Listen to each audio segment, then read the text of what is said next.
session is going to be on digital public goods in the age of AI. So,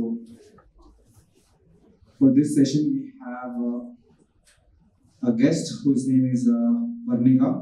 She's a lead of data strategy at Pradhan Books Story Weaver. So at Pradhan Books, Varnika leads data strategy and focuses on strategy efforts in the product and technology ecosystem. Prior to this, Varnika has had extensive experience leading analytics team at digital platforms in the marketing and fintech domain. She holds a MS in business analytics from the University of Connecticut and a BE from Manipal University. So this is going to be a lightning talk. So lightning talk is usually a 15-minute talk where a speaker talks about the subject of expertise in a brief manner. So we won't be having a Q&A for this talk, but you can interact with the speaker when at the end of the day. They will be here hopefully. So can we start? Varnika, over to you. Thank you so much, Vikas. So I have extensive experience in leading technology teams, but not talking in front of a camera. So I hope I don't crash and burn today. I work at Pradhan Books Story Weaver, and I don't know how many of you have heard of Pradhan Books, but it's basically a children's book publisher. It was founded to enable affordable access to children's storybooks in India's languages, multiple languages that we know populate our country, dialects. And then Story Weaver is a digital platform that actually takes up this problem at a global level. So today, the theme of the topic is digital public goods in the age of AI. Story Weaver is a certified digital public good, and we have been a platform for 8 years, engaging with AI, figuring out how the changing evolutions that we're seeing today is something that we've been thinking about in the last 2 years, or a year and a half. So to start off with, if you can just go to the next slide. How many of you love reading? Or stories? Like it could be movies you watch, it could be your grandparents' stories, right? We all love stories. We grow up listening to stories. Stories really shape the way we see the world. And they teach you how to think about others, they build empathy, they build curiosity for others. They push you, especially books that we read at very strategic changes in our lives, push you in positive ways and formulate your worldview, really, right? So books are agents of change. They can bring positive life narratives to children and to adults, but especially for children growing up. The core ethos of children's literature and a story weaver. This is an articulation by the scholar Rudy Bishop. Books are mirrors, windows, and sliding glass doors. Books are meant to reflect you yourselves in that story, right? So representation is important. Are we able to read about characters that are like us? Do they give us windows into other worlds where we can imagine another way of life? Think about other realities. And sliding glass doors. They actually also let you imagine yourself in another world that's different from the situation you might be in or the reality that you might be in. So these are, you can see a selection of books from our catalog. The Growing Up book, really about body changes when you're going through puberty. When the Sun Sets is a Northeastern folktale. So context also matters. Seeing your own stories, your folklore that you grew up with in a book is, life-changing. Forgetful Dida is about a grandmother who has Alzheimer's and this child's relationship with their grandmother. So Pradhan Books focus on diverse narratives like this, which are really crucial to those of us who grew up in the 90s and probably grew up with a blonde-haired, blue-eyed child. And that's one of the focuses that we bring, not just affordability, but diverse books. And crucially, if you go to the next slide, for young children, books are also the way to language acquisition and reading. It is how you learn your letters, right? And how you start to associate words and form sentences. So beyond the diverse aspects, it's very a real aspect that in all the mother tongue languages that are in the world today, children do not have reading content in their own mother tongue languages in the global south. So there are not it is so 100 books is sort of the good ratio that children's literature suggests for children who are starting to read to be able to read independently, having 100 joyful reading stories. So there's not 100 books for each child. We know that. There's, I think, 1:13 is the ratio. There is not enough books in enough languages. So multilinguality is another issue. And then access, price of print books, or it's simply existing. Even if it's a digital format, to access the digital format, you need a device or someone who has a device. So access is another issue. So we firmly believe, and this is coming from the SDG goal 4 of right to education, that children also have a right to read in their mother tongue languages. And this is the gap that Pradham Books was established to address. So Story Viewer is the digital multiplier of that mission that Pradham Books was founded for. Story Viewer is basically founded when we decided to digitize our entire catalog. And then we decided to basically say, okay, can we make it free to access, but also can we open license our catalog? And we worked with our creator community who really, with the intent that if you open license, the books that you've written in English or Hindi or whatever were our original languages, someone in Indonesia could translate that book, someone in Thailand could translate that, someone in Africa could translate that book, and continue to multiply the impact of languages that a book is present in. So Storyviewer was developed with certain simple tools. There was a read interface, there is a create once the books are digitized. And then we also sort of separated the images from existing books, and where anyone could use an image alone and create their own story out of it. There was also a translation tool, which is letting you do a page-by-page translation. So we sort of looked at how translators actually translate in real life and built an interface where you can look at the original page and then do a translation side by side. And then we also built paths of access. You can download a PDF, you can share it as a URL, you can print and use, because this is the most liberative license ever. You can basically even sell that book, but and it lets you continue to multiply and host it on your own website if you want. So these are our initial suite of tools that Storyviewer came up with. And then the operating model on the next slide, which really sort of made our impact systemic, was this that we worked on. So we first published our catalog, published open content. We let people start using that catalog with create and access tools, and expanded for underserved community. We sort of expanded the suite of tools to say, can you input in your mother tongue language? There were a lot of keyboards that were not present in certain languages that we worked with. So we work with Google and Microsoft and tech partners to sort of enable that as well. And then nurturing and engaging communities to use these books and do the translation themselves. So we built a network of translation partners and volunteering communities who translated these books for their own children, for community, for their own teaching classrooms, or for the library that they used to run in their village or a town. So this engagement over the last 8 years has led to an impact. Using the next slide. Oh yeah, so this is a good example of something that comes live when you actually see the systemic effect is. बारिश में क्या? My Hindi is so bad. Can someone read this for me? बारिश में क्या? Okay, what did you sing in the rain? This is a book originally written in Hindi, and obviously the English translation exists. There's overall 75 languages on our platform, of which 131 versions of the book exist. So we say version because different translators might have different opinions on how a book should be translated, or want to re-level a book at a different level. So it could be at level 3, but I want to write it at level 1 story with simpler words.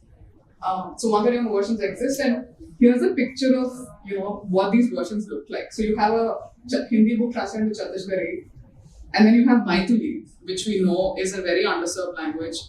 And this is actually a bilingual book where we're supporting both scripts, English and Maithili in that book.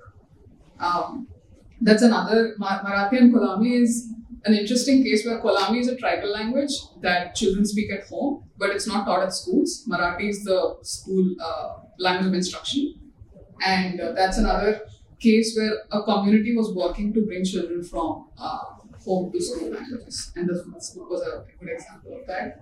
Bahasa Indonesia this is international. It's the Ministry of Indonesia has really been a great partner and translated a lot of our books, and they've taken it further into braille books and sign books with the same content. We also have, so you're seeing all these books are verified title. These last two books are particularly special. This is a book in Afrikaans, one of the languages of Africa, which was created by children, and that's a tag that we enable people, teachers to suggest. And these two books are not necessarily verified because we've also worked with a reviewed translator team to say, does this book meet the standards that we want to say is a high quality children's literature? But we're not really gatekeeping who gets to publish. So anyone can publish and generate that content, instantaneously share that content with anyone else. So those are two examples where people have used different scripts that they wish to write in. They're not necessarily in our verified pipelines, but they're still possible to access and still possible to share. So this is one thing we're cognizant about, that we want to be a platform for people to use and not gatekeep. So overall, Storybook today supports 370 languages. You'll see in the next slide that starts from 24. And a big focus for us is to support underserved languages. So 40% of our content is from underserved and indigenous languages, which means that either the language has enough speakers, but the resources are low. So you could have Urdu, which has so many millions of speakers, but there's not enough storybooks. So it's still an underserved language. Or it could be a tribal language, which also has lesser speakers and is a more micro language. So this has been our impact since the launch of Storybook 8 years ago. Started with a core corpus of 800 books in 24 languages and went on to 60,000 books in 370 languages. The pandemic really sort of saw widespread adoption of Storyweaver, 3 years of no schooling. And I think we were seeing 20,000 users a day in the peak years of the pandemic for 2 years. So that's, our count. We were being shared by Canadian governments, like as a digital, we also got vetted as a digital public good in the year 2020 by the Digital Public Goods Alliance. So we are the first certified digital public good in India for early grade. And that's something we take great pride in terms of getting reviewed and vetted each year. In terms of our standards and some of the code data and sharing. And yes, it's sort of exciting to see our content partners also take up our content and generate these huge numbers of readership and validating to us as publishers. Now coming to the actual theme of our talk, how are we thinking about AI? How have we sort of understood these broad themes for us as a publisher? And how we're engaging with it. So if you go into the first theme, AI for creator communities, right? That was the big debate that really raged on social media immediately. As massive training data sets have gone into these AI models, we don't really know what they've been trained on. Creators, musicians, illustrators, animators, everyone was concerned and angry that their work might have been used without compensation, without consent, without fair consent from the creators themselves, and that it could also have repercussions down the line for these fields. This was definitely something we also internally reflected on. Our creator community has been very generous in understanding the intent and collaborative in the intent that this is a systemic multiplying effect, which is for the good, so let's open license it. But what does open licensing? Open licenses mean when copyright itself is not covering, inhibiting AI models from being training on data. So this is something we engaged with on Creative Commons, who sort of stewards these licenses that we all use. And this is the quote from Creative Commons, which, after a lot of dialogue with communities and thinking that they've realized that copyright laws don't really work in the same way across regions. In the US, it is fair use to train data, whatever your copyright. In the EU, you could have no blocking. So all of these are evolving issues. But what is clear is that we have to engage with AI, and some change in developments are going to happen. And we have to advocate for ethical and fair use and for compensation. And this is not really something we can prevent, and it's sort of a rolling boulder. So reflecting on what this means for our future, we continue to believe that we should be open, right? We're not going to close our doors and say AI might train or scrape a repository, so we will not have open licenses because we know how communities abuse them. And we continue to believe, in fact, that AI models should be transparent in how they're doing their training. So this is something we'll keep observing and engaging and working with our creators to sort of advocate fairly for, both in our own work and as a thought leader with other publishers. And I just want to make a last point that, in fact, nurturing and as you get this influx of mass-generated images and stories, helping humans and communities to tell their own stories with context is all the more important. And that is, again, possible only with open content and open platform. So the second sort of theme, right, which has more positive ideas for us, was that we know that it is changing the way people access new devices and services, right? But actually, when we look at the communities that we want to work with, there are certain trends that have already been going on for 15 or 20 years. So there is this term called next billion users. It's popular among tech companies and policymakers, especially in the 2010s, when Microsoft and Facebook and Google were sort of figuring out that you have these huge untapped markets in Asia and Africa and South America. And they were figuring out how would these new users who had never used the internet, who are actually getting smartphones for the first time, affordable data for the first time, how are they going? So like I think in the panel earlier, someone said, do you think of us as consumers or citizens? So let us take the consumer angle for a bit for the companies, because they are trying to understand these markets for a long time now. And these are some tweets where they said, okay, the mobile is going to be the primary use of device for these users. It's probably going to be the only device that we can access the internet through. They are going to want language content. We live in a hugely multilingual world when you start looking at the West. So that's something that companies had to figure out in the 2010s. And very recently, I think, with ubiquitous computing, which means that it's instantaneous computing, right? Like you search something and you want that answer. You don't want to learn an entire new product to transact or to search, right? You want to see simpler visual interfaces, and there's a basic digital literacy that all of us have. It doesn't really take long for a 3-year-old to start figuring out our mobile phones. That's something they figured that users from these markets would also want, something that's an instantaneous answer or kind of fulfillment.